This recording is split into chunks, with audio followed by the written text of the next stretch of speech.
செய்வாய்.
இரட்சகரும் ஆண்டவருமாகிய இயேசு கிறிஸ்து ஈடு இணையற்ற நாமத்திலே அன்பு சகோதர சகோதரர்களுக்கு எழுந்துகட்டும் ஊழியத்தின் சார்பாக என்னுடைய வாழ்த்தலை தெரிவித்துக் கொள்கிறேன். உங்களுக்கு சமாதானம் உண்டாவதாக. யார் நீதிமான்கள் என்கிற தலைப்பிலே சில வசனங்களை நாம் தியானிக்க போகிறோம். ரோமர் 2:13 வாசிக்கிறேன். நியாயப்பிரமாணத்தை கேட்கிறவர்கள் தேவனுக்கு முன்பாக நீதிமான்கள் அல்ல, நியாயப்பிரமாணத்தின்படி செய்கிறவர்களே நீதிமான்களாக்கப்படுவார்கள். இயேசு கிறிஸ்துவின் மக்களை வேதம் இரண்டாக பிரிக்கிறது. அதில் ஒரு பிரிவினர் தான் நீதிமான்கள். துன்மார்க்கர்கள் நீதிமான்கள் என்று இரண்டாக வேதம் பிரிக்கிறது. அதோடு இன்னும் ஒரு அடிஷனல் பிரிவாக பாவிகள் பரிசுத்தவான்கள் என்றும் வேதம் மக்களை இரண்டாக பிரிக்கிறது. கிறிஸ்தவர்களைத்தான் இது குறிப்பிடுகிறது. ஏனென்றால் மற்றவர்களுக்கு சுவிசேஷம் தெரியாது. அவர்கள் பாவிகள் என்று சொன்னால் அவர்களுக்கு பிடிக்காது. இன்னும் பரிசுத்தவான்கள் என்றால் சந்தோஷப்படுவார்கள். ஆனால் உண்மையிலே அவர்கள் பரிசுத்தவான்களா என்பது கேள்விக்குரியது. துன்மார்க்கர் என்றால் அவர்கள் கோபப்படுவார்கள். ஆனால் நீதிமான்கள் என்றால் சந்தோஷப்படுவார்கள். ஆனால் உண்மையிலே அவர்கள் நீதிமான்களா என்பது சந்தேகத்துக்குரியது. ஆனால் வேதாகமம் தேவனுடைய மக்களை திட்டவட்டமாக இவ்விதமாக பிரிக்கிறது. பாவிகள் என்றும் பரிசுத்தவான்கள் என்றும் துன்மார்க்கர் என்றும் நீதிமான்கள் என்றும் வேதம் திட்டமாக மக்களை பிரிக்கிறது. பழைய ஏற்பாட்டு ஆராதனை முறையை நாம் பார்த்தோம் என்றால், மோசேயின் நியாயப்பிரமாண புத்தகத்தை அவர்கள் சபை கூடும் இடங்களே தேவாலயங்களிலே வாசிப்பார்கள், ஆலயத்திலே வாசிப்பார்கள். அதோடு ஏசாயா தீர்க்கதரிசன புத்தகத்தையும் அவர்கள் வாசிப்பார்கள். அது ஆராதனையில் ஒரு பகுதி. வேதபாரகர் அல்லது அதற்கென்று பிரித்து எடுக்கப்பட்டு இருக்கிற பரிசேயர் கூட்டத்தைச் சேர்ந்தவர்கள் அதை வாசிப்பார்கள். எல்லாரும் அதை தொட முடியாது. பழைய ஏற்பாட்டு காலத்திலேயே மக்களுக்கு ஆராதனைக்காக அவைகள் வாசிக்கப்பட்டன. ஏசாயா தீர்க்கதரிசியின் புத்தகமும் அந்த நாட்களிலே இருந்தது. அதுவும் வாசிப்பார்கள். மோசே நியாயப்பிரமாண புத்தகத்தையும் அவர்கள் வாசிப்பார்கள். அப்படி வாசிக்கும்போது ஜனங்கள் மிக கவனமாய் அதை கேட்டுக்கொண்டு இருப்பார்கள். மிக மிக கவனமாய் உற்சாகமாய் அதை கேட்டுக்கொண்டு இருப்பார்கள். ஏனென்றால் இந்த நியாயப்பிரமாண புத்தகம் எல்லோரிடத்திலும் கிடையாது. ஆலயங்களில் மட்டும் இருக்கும். மற்றபடி எல்லா ஜனங்களிலும் அது கிடையாது. ஆகவே அதை கேட்பதை தவிர அவர்களுக்கு வேறு வழி இல்லை. ஆகவே உற்சாகமாய் சந்தோஷமாய் கேட்டுக்கொண்டு இருப்பார்கள். ஆமேன் என்றும் சொல்லுவார்கள். ஆனால் வேதம் தெளிவாய் சொல்லுகிறது, இந்த நியாயப்பிரமாணத்தை கேட்கிறவர்கள் அல்ல, நியாயப்பிரமாணத்தை கைக்கொள்ளுகிறவர்கள், அதன்படி நடக்கிறவர்களே நீதிமான்கள் என்று இந்த ரோமர் 2:13 தெளிவாய் சொல்கிறது. கேட்கிறவதனாலே நீதிமான்கள் ஆகி விடுவதில்லை. அதை கேட்டு நியாயப்பிரமாணத்தை கேட்டு அதை கைக்கொண்டு அதன்படி வாழ்ந்தால் மட்டும் அவர்கள் நீதிமான்களாய் ஆக்கப்படுகிறார்கள். கேட்பதன் மூலமாக எந்த மனிதனும் நீதிமான் ஆக்கப்படுவதே இல்லை. வேதத்திலே நியாயப்பிரமாணங்கள், கற்பனைகள், கட்டளைகள் என்று வேத அறிஞர்கள் சொல்லுகிறார்கள். 613 கற்பனைகள், கட்டளைகள் உண்டு. அதில் 365 கட்டளைகள், கற்பனைகள் செய் என்றும், 248 கற்பனைகள், கட்டளைகள் செய்யாதே என்றும் சொல்லப்பட்டு இருக்கிறது என்று வேத அறிஞர்கள் சொல்லுகிறார்கள். ஆக வேதம் எவைகளெல்லாம் செய் என்று சொல்கிறதோ அவைகளை செய்வதும், எவைகளெல்லாம் செய்யக்கூடாது, செய்யாதே என்று சொல்கிறதோ அவைகளை செய்யாமல் இருப்பதும் ஒரு மனிதனை நீதிமானாய் ஆக்குவதற்கு உகந்ததாய் இருக்கிறது. இயேசு கிறிஸ்து ஜனங்களுக்கு உபதேசம் பண்ணுகிற காலத்திலே அவரும் ஆலயத்திற்கு போவது உண்டு. அவரிடத்திலேயும் அந்த பிரமாண புஸ்தகங்கள், அது ஏசாயா தீர்க்கதரிசன புத்தகம் கொடுக்கப்படுகிறது. அவரும் அதை வாசிக்கிறார் என்று நாம் வேதத்திலே பார்க்கிறோம். அங்கு இயேசு கிறிஸ்து மத்தேயு 6:19, 20, 21 வசனங்களிலே அவர் குறிப்பிடுகிறார், பூமியிலே உங்களுக்கு பொக்கிஷங்களை சேர்த்து வைக்க வேண்டாம், இங்கே பூச்சியும் துருவும் அதை கெடுக்கும், இங்கே திருடர்கள் கன்னமிட்டு திருடுவார்கள். பரலோகத்தில் உங்களுக்கு பொக்கிஷங்களை சேர்த்து வையுங்கள், அங்கே பூச்சியாவது துருவாவது கெடுக்கிறதுமில்லை, அங்கே திருடர் கன்னமிட்டு திருடுவதும் இல்லை. உங்கள் பொக்கிஷம் எங்கே இருக்கிறதோ அங்கே உங்கள் இருதயமும் இருக்கும். இது இயற்கையான ஒரு சுபாவம். மனிதர்கள் மிக கஷ்டப்பட்டு சேர்த்து சேர்த்து வைப்பார்கள். அநேகர் ஒழுங்காக உண்ணாமல் கூட உடுத்தாமல் கூட சேர்த்து சேர்த்து வைப்பார்கள். அது பிள்ளைகளுக்கு என்று சொல்லுவார்கள். விதமாக சேர்த்து வைக்கிற மக்கள் ஏராளம். அது மக்களுடைய பழக்கமாய் இருந்தது. ஆகவே அதை குறித்து இயேசு கிறிஸ்து உபதேசிக்கும் போது, நீங்கள் பொக்கிஷங்களை இந்த பூமியிலே சேர்த்து வையாதேயுங்கள். இங்கே சேர்த்து வைக்கும்போது பூச்சியும் துருவும் அதை கெடுத்துவிடும். அதோடு திருடர்களும் கன்னமிட்டு திருடிக்கொண்டு போய்விடுவார்கள். ஆகவே நீங்கள் உங்கள் பொக்கிஷத்தை பரலோகத்தில் சேர்த்து வையுங்கள் என்று சொல்கிறார். பரலோகத்தில் பொக்கிஷங்களை சேர்த்து வைப்பது என்றால் என்ன? இந்த பூலோகத்திலே நாம் செய்கிற எல்லா நற்கிரியைகளுக்கும் நற்செயல்களுக்கும் அதற்குரிய பலனை பரலோகத்தில் தேவாதி தேவன் நமக்கு வைத்திருக்கிறார். இந்த பூலோகத்திலே நாம் வாழும் நாட்களிலே எல்லா மக்களுக்கும் நற்கிரியைகளை செய்து அவளை சந்தோஷிப்பிக்க வேண்டும், அவளுக்கு உதவி செய்ய வேண்டும், அவருடைய வளர்ச்சியில் நாம் கவனம் செலுத்த வேண்டும். இல்லாமல் மிக கஷ்டப்படுற மக்கள் ஏராளம் உண்டு. ஆகவே அவர்களுக்கு கொடுக்க வேண்டும். அவ்விதமாக நாம் செய்யும்போது நமக்கு பொக்கிஷம் பரலோகத்தில் சேர்த்து வைக்கப்படுகிறதாம். பரலோகத்தில் பலன் மிகுதியாக இருக்கும் என்று வேதமும் நமக்கு சொல்கிறது. யாக்கோபு 1:22-23 வாசித்தோமானால், நீங்கள் உங்களை வஞ்சியாதபடிக்கு திருவசனத்தை கேட்கிறவர்களாய் மாத்திரமல்ல, அதன்படி செய்கிறவர்களாயும் இருங்கள். ஒருவன் திருவசனத்தை கேட்டு அதன்படி செய்யாதவனானால் கண்ணாடியிலே தன் சுவாவ முகத்தை பார்க்கிற மனுஷனுக்கு ஒப்பாயிருப்பான். அவன் பார்த்து அவனை விட்டு போன உடனே தன் சாயல் இன்னதென்று மறந்து விடுவான். அதாவது திருவசனத்தை கேட்கிறவர்கள் எப்படிப்பட்ட அதனுடைய குணாதிசயம் என்னவாக இருக்கும்? வெறுமனை கேட்டு விட்டு விடுகிறவர்களாக இருக்கிற மனிதனுடைய அந்த தன்மையை குறித்து இயேசு கிறிஸ்து இங்கு வேதம் நமக்கு தெளிவாய் சொல்கிறது. யாக்கோபு 1:22-23 நீங்கள் உங்களை வஞ்சாதபடிக்கு திருவசனத்தை கேட்கிறவர்களாய் மாத்திரமல்ல, அதன்படி செய்கிறவர்களாய் இருங்கள். ஒருவன் திருவசனத்தை கேட்டு அதன்படி செய்யாமல் போனால் அவன் எப்படிப்பட்ட மனிதனுக்கு சமமாய் இருப்பானாம்? கண்ணாடியிலே தன் சுய சாயலை பார்த்துவிட்டு அதன் பிறகு கண்ணாடி விட்டு தூர போன பிறகு அவன் தன்னுடைய சாயலை மறந்து விடுகிறவனாய் இருப்பான். அவனுடைய சாயல் என்ன, அவன் முகம் எப்படி தோற்றம் அளிக்கிறது என்பதை அவன் கற்பனை செய்து பார்க்க முடியாது. அது மறந்து போய் விடுகிறது அவனுக்கு.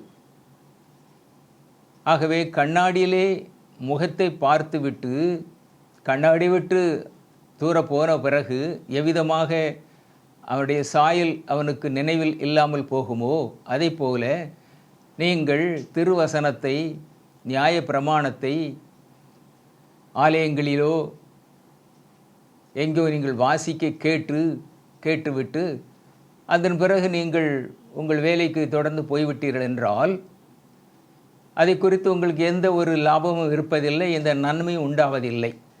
அவைகளெல்லாம் மறந்து போய்விடுகின்றன.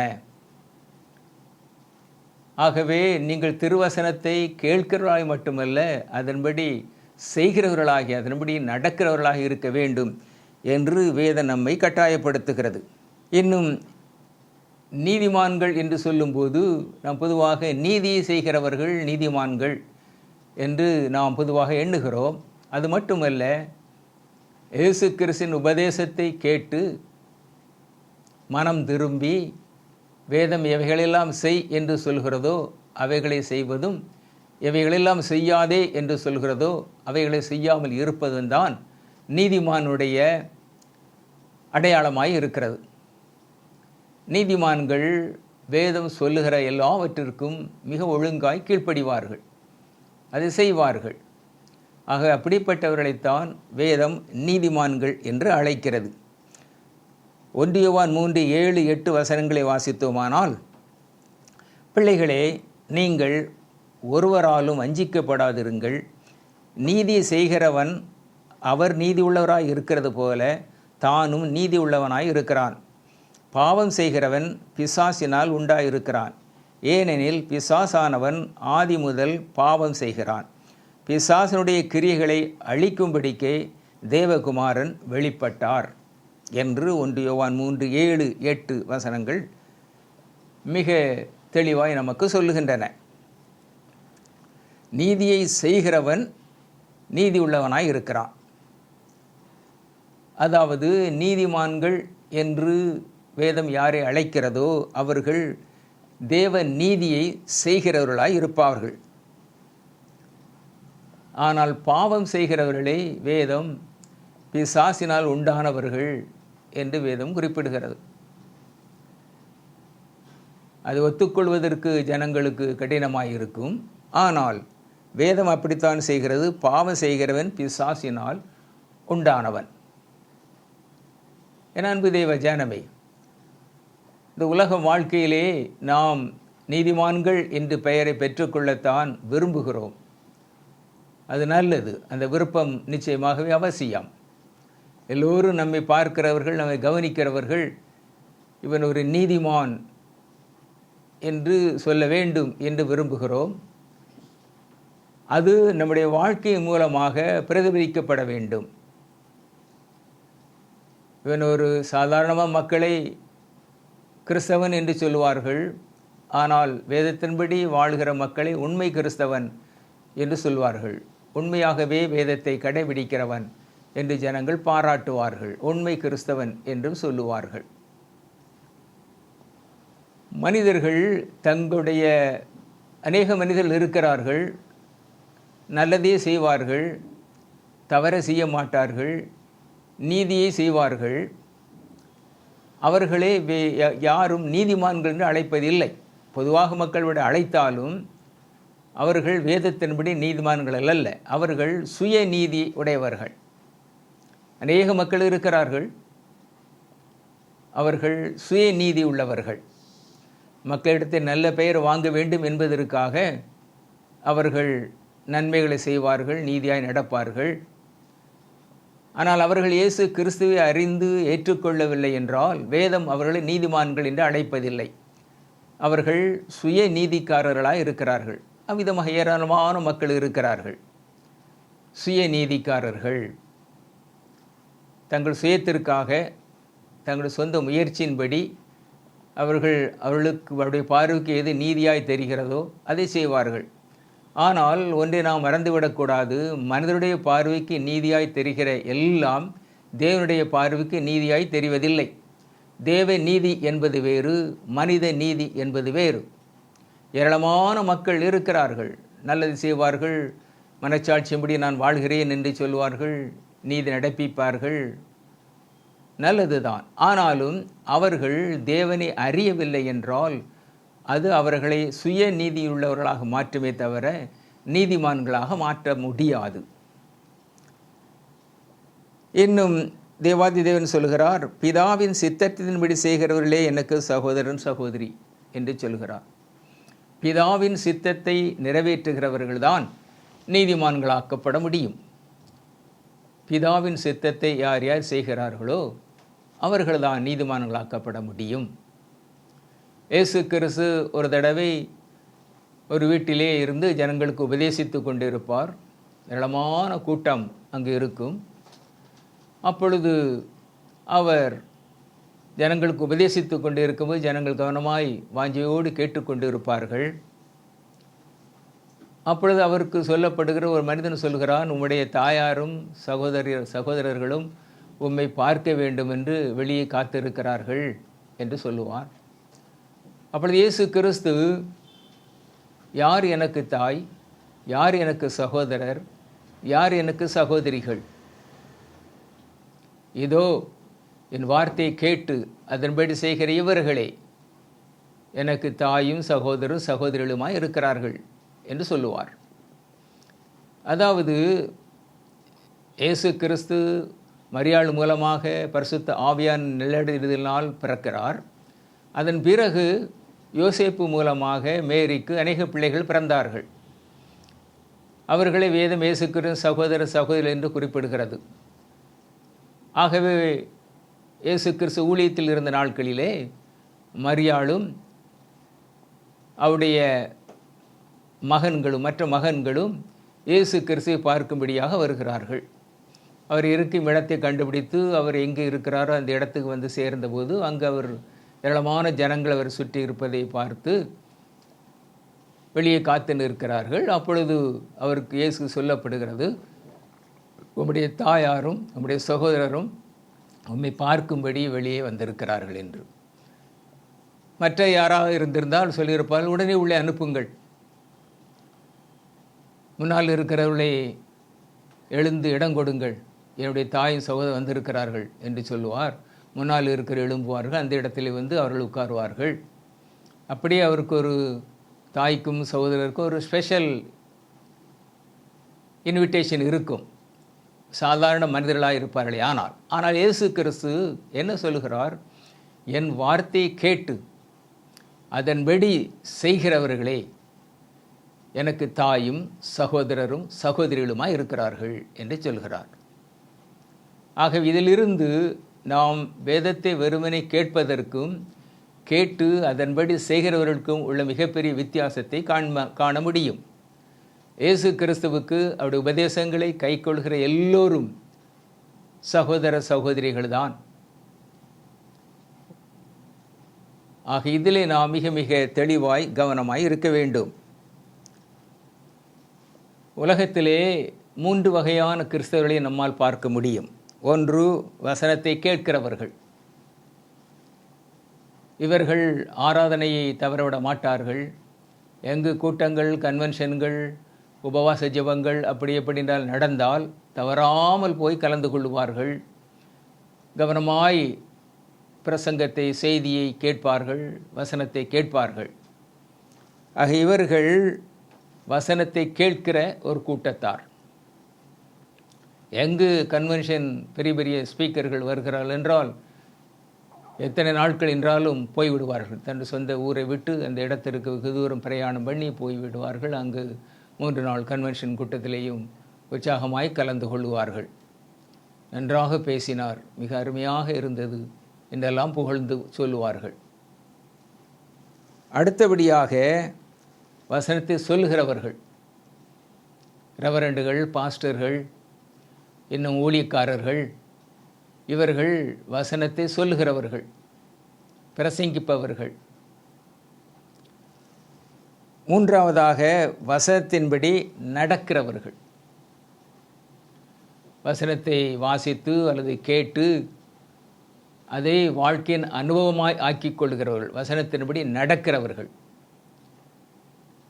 வசனத்தின்படி நடக்கிறவர்களைத்தான் வேதம் நீதிமான்கள் என்று சொல்லுகிறது. ஆகவே வசனத்தை கேட்கிறவர்கள் அல்ல, வசனத்தை வாசிக்கிறவர்களும் அல்ல, சொல்லுகிறவர்களும் அல்ல. வசனத்தை கேட்டு அல்லது வாசித்து அதன்படி அந்த வசனத்திற்கு உண்மையாய் செவிசாய்த்து அந்த வசனத்தின்படி யார் யாரெல்லாம் வாழுகிறார்களோ அவர்களை மட்டும் வேதம் நீதிமான்கள் என்று அழைக்கிறது. அப்படியானால் இந்த நீதிமான்கள் என்கிற வார்த்தைக்கு எதிர்ப்பதம் என்னவென்றால் துன்மார்க்கர். ஆகவே யார் துன்மார்க்கர் என்றால், வேதத்தை கேட்டு அல்லது வாசித்து அதை வாழ்க்கையிலே கடைபிடிக்காமல், நடைமுறையிலே அது செயல்படுத்தாமல் மனம் போல வாழ்கிறவர்கள் துன்மார்க்கர் என்று வேதம் அழைக்கிறது. என் அன்பு தேவ ஜனமே, கர்த்தருடைய கிருபையினாலே இந்த வேதாகமம் இப்பொழுது அவருடைய வார்த்தைகள் நமக்கு புத்தக வடிவிலே கிடைத்திருக்கிறது. உலகிலேயே அதிகமான புத்தகம் வேதாகமந்தான். பல கோடி புத்தகங்கள் அச்சாகிவிட்டன. அதிகமாக படிக்கப்படுவதும் பிரசங்கிக்கப்படுவதும் இந்த வேதாகமந்தான். கிறிஸ்தவர்கள்தான் அதிகமாக வேத வசனத்தை கேட்கிறவர்களாகவும் வாசிக்கிறவர்களாகவும் இருக்கிறார்கள். ஆனால் அவர்கள் அத்தனை பேரும் நீதிமான்கள் என்று நாம் அழைத்துவிட முடியாது. யார் நீதிமான்கள் என்றால், வசனத்தை வாசித்து அல்லது கேட்டு வேதம் எவைகளெல்லாம் செய் என்று சொல்கிறதோ அவைகளை செய்து, எவைகளை செய்யாதே என்று சொல்கிறதோ அவைகளை செய்யாமல் இருக்கிற, வேதத்தை மட்டுமே அடிப்படையாய் கொண்டு வாழுகிற மக்களை மட்டும் வேதம் நீதிமான்கள் என்று அழைக்கிறது. என் அன்பு தேவ ஜனமே, நம்ம எல்லோரும் நீதிமான்களாய் இருக்க வேண்டும். ஒருவேளை உலகத்தின் பார்வையிலே நாம் நீதிமான்களாய் இல்லாமல் இருக்கலாம். அநேக மக்கள் அதை ஒத்துக்கொள்ள மாட்டார்கள், ஏற்றுக்கொள்ள மாட்டார்கள். ஆனால் நம் தேவாதி தேவனுக்கு தெரியும் நாம் எப்படி வேதத்தை கைக்கொண்டு நடக்கிறோம், எப்படி அதற்கு கீழ்ப்படுகிறோம் என்று மிக நன்றாக நமது தேவாதி தேவனுக்கு தெரியும். ஆகவே அவர் பார்வையில் நாம் நீதிமான்களாய் நிச்சயமாக இருக்க வேண்டும். நீதிமான்கள் மட்டுமே பரலோக ராஜ்யத்தை சுதந்திரிப்பார்கள், நித்திய ஜீவனை பெற்றுக்கொள்வார்கள். ஆகவே தேவாதிதன் கொடுத்திருக்கிற இந்த பூலோக வாழ்க்கையிலே நாம் அவரையே கனப்படுத்தி, அவரையே மகிமைப்படுத்தி, வேத வசனங்களுக்கு உண்மையாய் கீழ்ப்படிந்து நடந்து நீதிமான்கள் என்ற பெயரை பெற்று பரலோக பாக்கியத்தை நித்திய ஜீவனை சுதந்திரித்துக் கொள்வோம். அதற்கென்றுதான் தேவன் நம்மை அழைத்திருக்கிறார். ஜெபிப்போமா. மகா இரக்கமுள்ள எங்கள் தேவாதி தேவனை, நன்றியோடு நாங்கள் ஸ்தோத்தரிக்கிறோம், ஸ்தோத்தரிக்கிறோம், ஸ்தோத்தரிக்கிறோம். நீர் கிருபையாய் இறங்கி அருமையான உடைய வேத வசனங்களை, உடைய வார்த்தைகளை எங்களுக்கு வேதாகமம் என்கிற உருவத்திலே கொடுத்திருக்கிறீர். அதற்காக உமக்கு நன்றி செலுத்துகிறோம். கோடி கோடியான வேதாகம புத்தகங்கள் பிரிண்டிடப்பட்டு அச்சிடப்பட்டு ஜனங்களுக்கு இன்றும் விநியோகம் செய்யப்பட்டு கொண்டு இருக்கிறது. கோடிக்கணக்கான மக்கள் அதை வாசித்து தியானித்து அதனுடைய வார்த்தைகளுக்கு அப்படியே கீழ்ப்படிந்து நீதிமான்களாய் மாறிக்கொண்டு இருக்கிறார்கள். நன்றியோடு நாங்கள் ஸ்தோத்தரிக்கிறோம். ஆனாலும் தேவனுடைய கரம் ஒவ்வொருவரையும் தாங்க வேண்டும். விசுவாசத்தில் உறுதியாய் தரித்திருக்க உதவி செய்ய வேண்டும். நீதிமான்கள் என்று நீர் அவர்களை அழைக்க வேண்டும். பரலோக பாக்கியத்தையும் அவர்களுக்கு நீர் சுதந்திரமாய் கொடுக்க வேண்டும். அதற்காக உங்கள் நன்றி செலுத்துகிறோம், ஸ்தோத்தரிக்கிறோம். அதோடு கர்த்தாவே, உலக வாழ்க்கையிலே அவர்களுக்கு ஏற்படுகிற பலவிதமான பிரச்சனைகள், பலவிதமான காரியங்கள், தீமைகள் எல்லாவற்றும் அவருக்கு விடுதலை கொடுத்து நன்மையினாலும் கிருபையினாலும் நிரப்பி உமது பிள்ளைகளை நீர் ஆசீர்வதிக்கும்படியாய் கருத்தாய் உம்மிடத்திலே மன்றாடுகிறோம். நன்றியோடு நாங்கள் ஸ்தோத்தரிக்கிறோம். கர்த்தாவே, நீர் வாழ்க வாழ்ந்து வாழ்த்துகிறோம். பலவிதமான தேவைகளில் இருக்கிற உமது பிள்ளைகள் உண்டு. பொருளாதார தேவைகள், இன்னும் பலவிதமான கடன் பிரச்சனைகள், இன்னும் திருமணத்துக்கு காத்திருக்கிற பிள்ளைகள், கர்ப்பத்தின் கனிக்காய் காத்திருக்கிற பிள்ளைகள், பலவிதமான தேவைகளோடு காத்திருக்கிற ஏராளமான மக்கள் உண்டு. என் தேவாதி தேவன் கிருபையாய் இறங்கி ஒவ்வொருடைய பிள்ளையுடைய தேவையும் நீர் பரத்திலிருந்து சந்திக்கும்படியாய் ஜெபிக்கிறோம். பிள்ளையுடைய கண்ணீரையெல்லாம் துடைப்பீராக. ஒவ்வொருவரின் தனித்தனியாய் பெயர் பெயராய் குடும்பங்குடுமாய் தேவன் ஆசீர்வதிப்பீராக. எல்லோரையும் நீதிமான்களாய் மாற்றுவீராக. உமக்கு நன்றி செலுத்துகிறோம், உம்மை ஸ்தோத்தரிக்கிறோம். எங்கள் இயேசு கிறிஸ்துவின் இணையற்ற நாமத்தில் ஜெபிக்கிறோம் எங்கள் ஜீவனுள்ள பிதாவே. ஆமேன், ஆமேன். கர்த்தர் உங்களை ஆசீர்வதிப்பாராக.